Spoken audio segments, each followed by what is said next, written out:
Egypt will be free. Egypt will be free. Down, down, Sisi. Down, down, Sisi.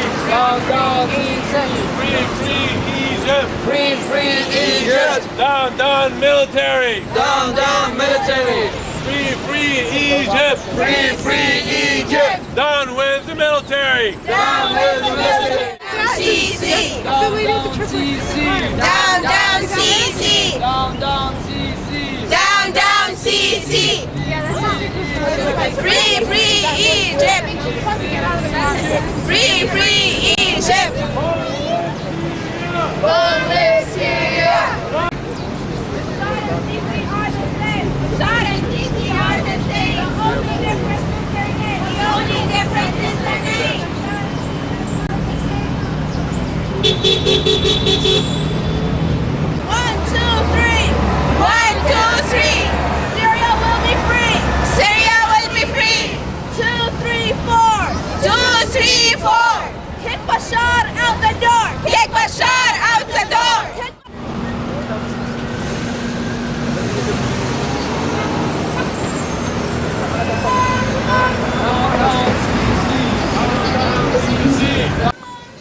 So here we have another demonstration about Egypt in the same spot. What has transpired in the last couple of weeks? Well, as a matter of fact, I mean, you saw what happened in the news with the crackdown of the military on the Rabia Square and the Renaissance Square, and there's hundreds of people that died. Beside that, there was a huge campaign, media campaign, that was waged to suppress any dissenting voice and to only allow the narrative of the generals to be prevalent in the Egyptian scene. However, today we saw people coming out on the streets in many different places in Egypt, demonstrating, daring the generals and daring the army to stop them, calling on the leadership of the military to be held accountable to what they have done. And these are people who represented a wide range of political spectrum in Egypt. How big were the crowds today, would you say? We saw some hundreds of thousands at least. I mean, I've seen some marches that were stretched for along, streets and covered many areas in Egypt. So I don't think it is the same crowds that we saw back in Tahrir Square.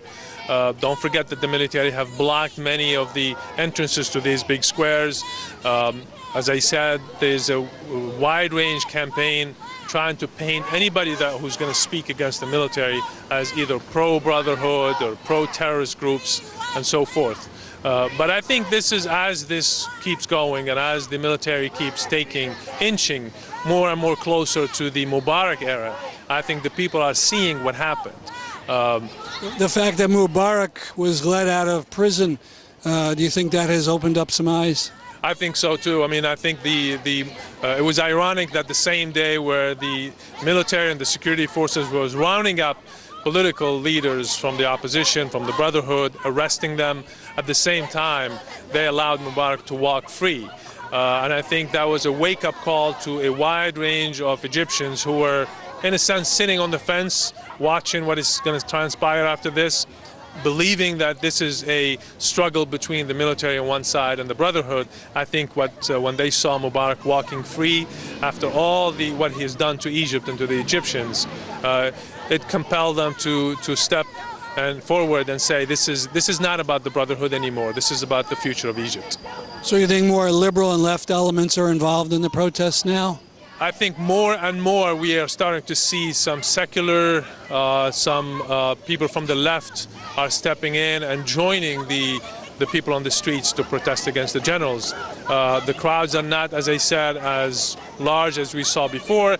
However, these signs that we saw today, in the way there was a lot of young people on the streets, a lot of them, as I said, represented many different fractions of the political scene in Egypt, and that only tells us that pressure is mounting on the military leadership in Egypt.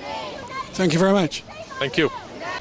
Fatma, could you explain your sign and your feelings about the situation in Egypt? This sign becomes an international sign now in support of people that killed, in Rabaa. This is a place where they will be gathering in millions, supporting, or protesting against the military coup. This is in Cairo? This was in Cairo. This place called Rabaa is famous in Cairo. the people, instead of Tahrir Square, they were gathering in Rabaa Square.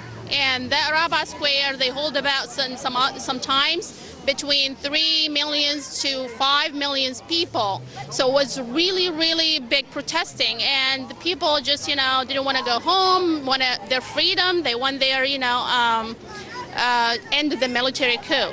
But they didn't listen to the government didn't listen to them, and they massacred them, they killed them, they burned them, they squished them. We have thousands killed in one day, matter of hours that day. So this sign is in support of those people, and this become international sign now that show support of, those protesters that some of them killed, with the bloody, with the cold blood.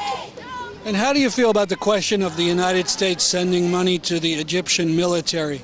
There's some question that it may have been suspended for a while, but generally we give about $1.5 billion. I'm in support of not to send military aid to Egypt. The reason for that, because that aid doesn't reach the people that in need for that. They actually distribute it among leaders, and that's it. And those are the leaders that are oppressing the people with this money.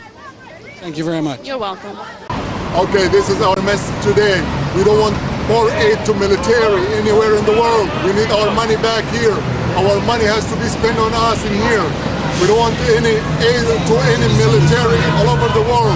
If you want to aid anybody, aid the civilians, the poor, the needy, not the military generals to kill their own people.